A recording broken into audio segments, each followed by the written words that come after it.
mémoriels que vous avez évoqués, sur les sujets mémoriels que vous avez évoqués, je veux ici être très clair. Il y a un exercice inédit, pas simplement de transparence, mais scientifique qui a été conduit à ma demande. J'ai mandaté le professeur Claire avec toute une commission d'experts reconnus, indépendants, qui, pendant de longs mois, ont fait un travail sur la base duquel j'ai prononcé le discours de 2021, qui est le seul discours et les seuls mots qui ont autorité en la matière.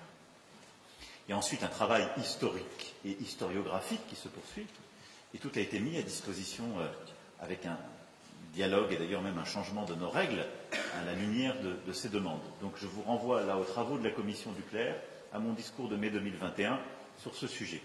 Maintenant, je parle d'avenir. Sur la situation, notre volonté, c'est de la régler d'un point de vue militaire, sécuritaire et d'un point de vue politique, car tout se tient.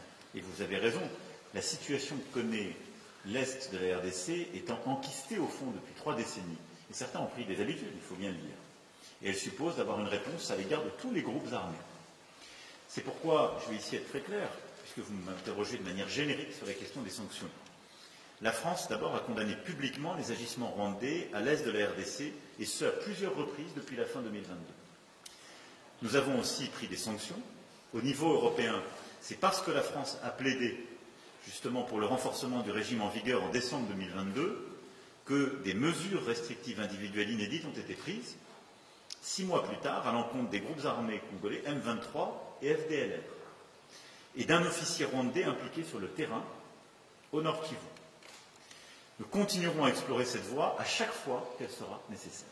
On a d'ailleurs parlé très précisément avec le président de ce sujet.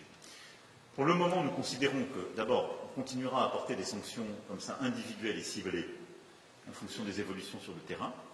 Notre priorité, elle est à l'action DDR à l'égard de tous les groupes armés, réimplication des forces régionales onusiennes reconnues et acceptées par la RDC sur son sol, et avec un travail et des engagements que nous demandons au Rwanda. Et ce faisant, nous pensons que le dialogue et la recherche de la solution diplomatique et sécuritaire est plus efficace à ce jour.